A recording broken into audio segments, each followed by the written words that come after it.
बातचीत के बीच ट्रंप की धमकी का ईरान ने मुंहतोड़ जवाब दिया है। स्विट्जरलैंड में 18 घंटे बातचीत के बाद सीधे ईरानी डेलीगेशन ओमान पहुंच गया और होर्मुज पर डील कर ली। वहीं ईरानी तेवर देख अमेरिका को ईरान पर से सैंक्शंस हटाने पड़े हैं, साथ ही ट्रंप को मुंह की भी खानी पड़ी है। क्या कुछ हुआ है मिडिल ईस्ट में, सब बताते हैं आपको। सबसे पहले तो आप इस खबर को देखिए। डोनाल्ड ट्रंप धमकाते हुए नजर आते हैं। क्लैश रिपोर्ट के हवाले से लिखा गया है ट्रंप का बयान। बताया गया है कि ट्रंप कहते हैं कि अगर ईरान अपने समझौते का पालन नहीं करता है या फिर ठीक से व्यवहार नहीं करता है तो मैं वो करूंगा जो मुझे करना होगा, जिसका मतलब यह है कि वो वापस से धमकी भरे अंदाज में दिखाई देते हैं।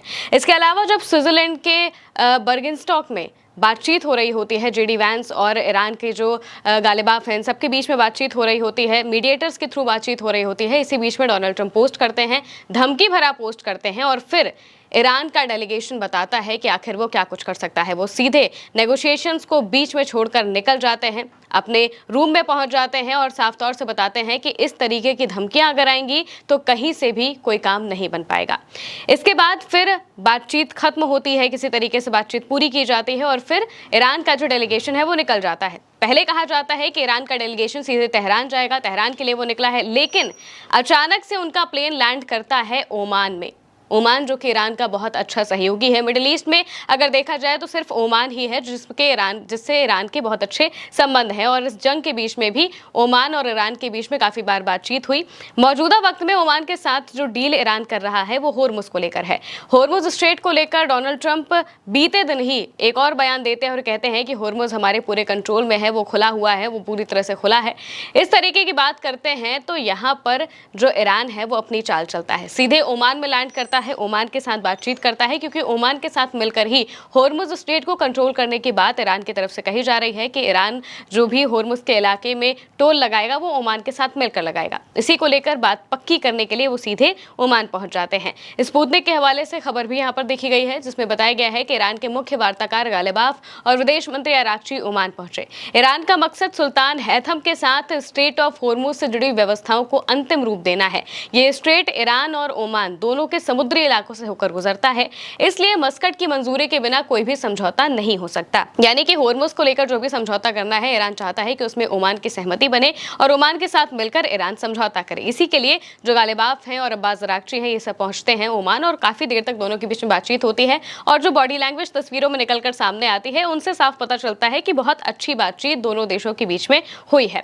अब अगली खबर पर जाते हैं। गालिबाफ के कुछ बयान सामने आते हैं जब वो स्विट्जरलैंड से निकलते हैं, उस दौरान वो क्या कुछ बताते हैं, किस तरीके से अमेरिका को झुकना पड़ा और ईरान का आगे का प्लान क्या है, सारी चीजें एक एक करके वो बताते हैं। सारे बयान हम आपको बता देते हैं, अक्षरशः जो उन्होंने कहा है वो समझाते हैं आपको।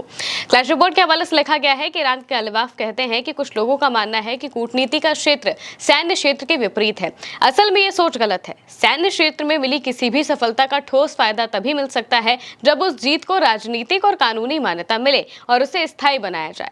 कूटनीति के बिना युद्ध के मैदान में की गई कोशिशें सफल नहीं होंगी। कभी कभी सैन्य क्षेत्र में ऐसी स्थितियां बनती हैं जो कि कूटनीति को उसी लक्ष्य को आगे बढ़ाने का मौका देती हैं जिसे सैन्य क्षेत्र हासिल करना चाहता था, लेकिन अब सीधे तौर पर हासिल नहीं कर पा रहा है।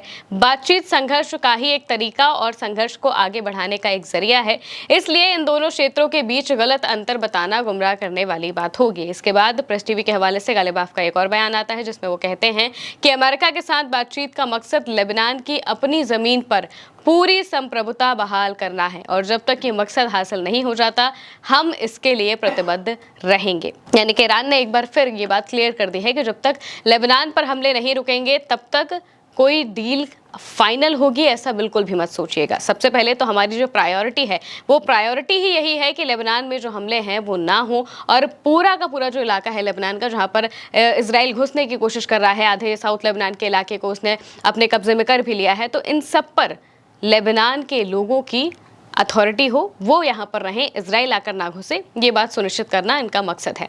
इसके अलावा प्रेस टीवी के हवाले से एक बयान में गालिबाफ कहते हैं कि बातचीत के दौरान हम ट्रंप को 1 घंटे के अंदर अपना ट्वीट ठीक करने के लिए मजबूर करने में कामयाब रहे। ज़ायोरी इन बातचीत में अपना विनाश देखते हैं और हमने कहा कि अगर युद्ध विराम लागू नहीं होता है तो ऐसा माना जाएगा कि कोई समझौता नहीं हुआ। यानी कि जब बातचीत चल रही थी उस दौरान जब ट्रंप करते हैं तो ट्रंप के ट्वीट को ठीक करने पर मजबूर कर दिया था ईरान ने। साफ तौर से बताया कि भाई जो इजराइल है वो अपना विनाश देख रहा है इसमें, जो डील है उसमें। वो चाहता है कि ये डील किसी भी तरीके से ना हो, क्योंकि ये डील कहीं से भी इजराइल के लिए फायदेमंद नहीं है और इजराइल में तो अब नेतन्याहू का विरोध भी खुलकर होने लगा है। इसके अलावा सीज फायर अगर लागू नहीं होगा लेबनान के इलाके में तो जाहिर सी बात है कि ये समझौता माना ही नहीं जाएगा। ये बात भी ईरान ने कही और सीधा वो नेगोशिएशन टेबल छोड़कर चले जाते हैं। उसकी तस्वीरें हम एक दिन पहले आपको दिखा चुके हैं। अब इसके बाद फिर ईरान सीधे ओमान पहुंचते हैं, ओमान के साथ डील करते हैं और इसी बीच में ट्रंप का बयान आता है, वो भी होर्मुज स्ट्रेट को लेकर आता है। टाइमलाइन और टाइमिंग समझना बहुत जरूरी होता है कि जिस वक्त ईरान निकलता है, पता चलता है कि ईरान तेहरान नहीं जा रहा है बल्कि ओमान जा रहा है, तो इस बीच में ट्रंप पोस्ट करते हैं या फिर बयान देते हैं अपना स्ट्रेट ऑफ होर्मुज को लेकर। क्लैश रिपोर्ट के हवाले से ट्रंप का बयान है। ट्रंप अपने बयान में कहते हैं कि स्ट्रेट पूरी तरह खुला है। हमारे पास दो चीजें हैं, एक तो खुला हुआ स्ट्रेट और दूसरा एक ऐसा देश जिसके पास कभी परमाणु हथियार नहीं होंगे। यानी कि अपना वर्चस्व दिखाने की कोशिश वो यहाँ पर करते हैं और बताते हैं कि भाई स्ट्रेट ऑफ होर्मुज तो पूरी तरीके से खुला है और ईरान के पास न्यूक्लियर हम कहीं से भी आने नहीं देंगे। ईरान की जो ऑफिशियल स्टैंड है वो तो यही है कि वो न्यूक्लियर बनाएगा नहीं, तो भला वो क्या कर सकते हैं। करंट रिपोर्ट के हवाले से अगली खबर बहुत बड़ी है। बड़ी खबर ये इस वजह से है क्योंकि जो चीज ईरान पहले नहीं सोच रहा था वो इस जंग के बाद उसने करके दिखा दी है। करंट रिपोर्ट के हवाले से लिखा है कि लगभग 5 दशकों में पहली बार ऐसा हुआ है कि अमेरिका ने ईरानी तेल की बिक्री को मंजूरी दे दी है और सैंक्शंस में ये ढील 60 दिनों तक लागू रहेगी। सैंक्शंस जो कि अमेरिका ने लगाए थे वो अब ईरान की इस तेवर की वजह से टूट चुके हैं। यहाँ पर अमेरिका को अपने हाथ पीछे करने पड़े हैं और 60 दिनों तक सैंक्शन से ढील दी है और इसके आगे भी क्योंकि 60 दिनों तक बातचीत होगी, इस वजह से ये टाइम लिमिट दी गई है। इसके अलावा जब बातचीत फाइनल हो जाती है तो उसके बाद इसे और एक्सटेंड कर दिया जाएगा या फिर पूरी तरह से खत्म कर दिया जाएगा। ये बात साफ तौर से यहाँ पर सामने आ रही है। सोचिए, जो अमेरिका 5 दशक से ईरान को ये सारी चीज़ें नहीं दे रहा था, ना उसका जो उसका सैंक्शन फंड है, जो फ्रोजन फंड है वो वापस कर रहा था, ना ही ईरान के ऊपर से सैंक्शन हटा रहा था, वो अमेरिका इस जंग के बाद ये सारी चीज़ें कर रहा है। जिसका मतलब ये है कि कहीं ना कहीं ये जंग ईरान के लिए फायदेमंद साबित हुई है, उसके देश के लिए फायदेमंद साबित हुई है और ईरान जो एक नई सुपर पावर बनकर उभरा है उससे ये साफ तौर से नजर आता है। जिस तरीके से अमेरिका को ईरान की एक एक बात को मानना पड़ रहा है वो ये बता रहा है कि कैसे अमेरिका को ईरान ने झुकाया है। इसके अलावा क्लैश रिपोर्ट के हवाले से एक और जरूरी खबर है। अब कई बार इस बात को कहा जा रहा है कि जिस तरीके से डोनाल्ड ट्रंप बातचीत के बीच में धमकियां देते हैं, नेतन्याहू धमकियां देते हैं कि वो लेबनान से पीछे नहीं हटेंगे, तो कहीं ना कहीं इसके जरिए वो ये बताने की कोशिश कर रहे हैं कि अभी भी युद्ध के रास्ते खुले हैं, या फिर वो ये बताने की कोशिश कर रहे हैं कि हम ज़्यादा ताकतवर हैं। क्योंकि अब वापस से जो अमेरिका है, अमेरिका के अंदर बहुत तेज़ी से हथियार बनना शुरू हो गए हैं। जाहिर सी बात है कि ईरान से जंग में अमेरिका के बहुत सारे हथियारों का नुकसान हुआ है, बहुत बड़े लेवल पर उनका जो स्टॉक है वो कम हो चुका है। इस वजह से अब बहुत तेज़ी से वो हथियार बनाने लगे हैं। तो ये भी अटकलें लगाई जा रही हैं कि हो सकता है कि ये टाइम बाय करने का तरीका है। 60 दिनों तक बातचीत करेंगे, बातचीत के बीच में वो अपने प्रोडक्शन को तेज़ कर लेंगे और उसके बाद अगर ईरान नहीं माना, बातचीत फाइनल नहीं हो पाई, तो वापस से हमले हो सकते हैं। क्लैश रिपोर्ट के हवाले से लिखा है, ट्रंप इस हफ्ते पेंटागन के अधिकारियों और बड़े डिफेंस कॉन्ट्रैक्टर से मिलेंगे ताकि मिसाइलों और गोला बारूद का तेजी से प्रोडक्शन किया जा सके, क्योंकि ईरान के साथ टकराव की वजह से अमेरिका के स्टॉक पर दबाव पड़ा है। पेंटागन ने Lockheed Martin, RTX, Boeing, L3 Harris, Northrop Grumman और हनीवेल जैसी कंपनियों के साथ पैट्रियट इंटरसेप्टर और टॉमहॉक मिसाइल जैसे अहम हथियारों का प्रोडक्शन बढ़ाने के लिए शुरुआती समझौते किए हैं।